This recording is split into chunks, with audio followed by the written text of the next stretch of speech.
तो अभी हम लोगों ने क्या किया है, चर्चा को, इस सत्र में चर्चा को केवल खोला है बच्चों के साथ कि मोमेंट्री हैप्पीनेस यानी जो सेंसरी ऑर्गन से हमको मिलती है, इंद्रिय सुख जिसको बोलते हैं, और जो लॉन्ग टर्म हैप्पीनेस है जो हार्मनी इन रिलेशनशिप यानी संबंधों में तालमेल से होती है, और तीसरे तरह का सुख है जो कि हमारी अंडरस्टैंडिंग से, समझ से होती है।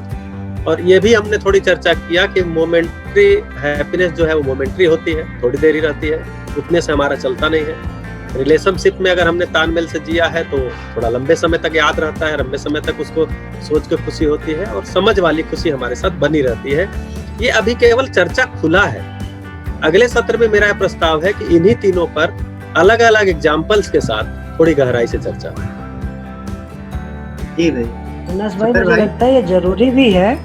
कई बार क्या है, लोग थोड़ी सी बात सुन के पूरा निष्कर्ष निकाल लेते हैं कि भाई समझदार आदमी होने के लिए पहले तो रसगुल्ला छोड़ना पड़ेगा, क्योंकि इंद्रियों से मिलने वाली खुशी से दूर होना पड़ेगा।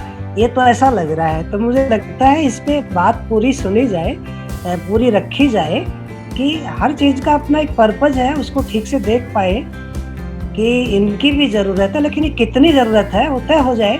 तो मुझे लगता है जैसा सरुण भाई कह रहे हैं, हमें इस मुद्दे को एक बार और चर्चा जो है उसमें रखना होगा, और अलग अलग एग्जाम्पल से। हमें एक चीज को और रखना होगा, इन तीनों तरह की खुशी का कनेक्शन, क्योंकि जब तीनों तरह की खुशी की कनेक्शन की बात करते हैं तो कनेक्शन का मतलब ये तीनों एग्जिस्ट करती हैं, वो हो जाएगा। नहीं तो पता चलेगा वही कि मतलब समोसा छोड़ना ही पड़ेगा तभी हमको अंडरस्टैंडिंग होगी।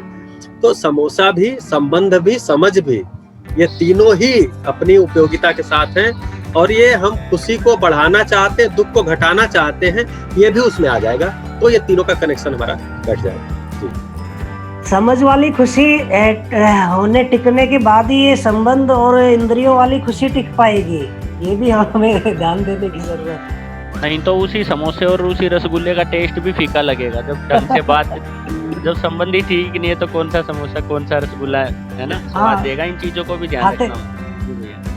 नहीं, खाते खाते मूड बिगड़ जाता है। जी, जैसे विधायक जी चुनाव जीते हैं, अब चुनाव जीते हैं, इतनी खुशी है, उनके मुंह में कोई लड्डू डाल रहा है, रसगुल्ला डाल रहा है, इमरती डाल रहा है, बस अपना खुश है इतना कि कुछ पता नहीं चल रहा है। कोई पूछे इमरती खाए थे, लड्डू खाए थे, तो वो वाली खुशी जो है ना, अब उसमें ये पता नहीं चला। लेकिन अगर खाली बैठे हैं और आप उनको लड्डू दिए, कहाँ से लड्डू ला दिया, रसगुल्ला लाओ, अब क्या है, वही वस्तु ही है स्वाद लेने के लिए, खुशी होने के लिए।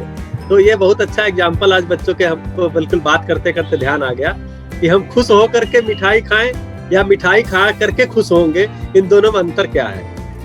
वे तो कहते हैं कि भाई खुशी तो हमारे अंदर है और हम ढूंढने लगे हैं बाहर ही, तो थोड़ा इसको भी खोलने की जरूरत है कि वो अंदर है कहाँ है, और फिर बाहर ढूंढ रहे हैं। तो खुशी पर होने वाली चर्चा पिछले रविवार को अधूरी सी लगी थी। इस रविवार 25 अक्टूबर 2020 सुबह 11 बजे फिर मिलते हैं और चर्चा को आगे बढ़ाते हैं। साथियों, आपका इंतजार रहेगा, जुड़ना मत भूलिएगा। आपके विचार महत्वपूर्ण हैं। नमस्कार।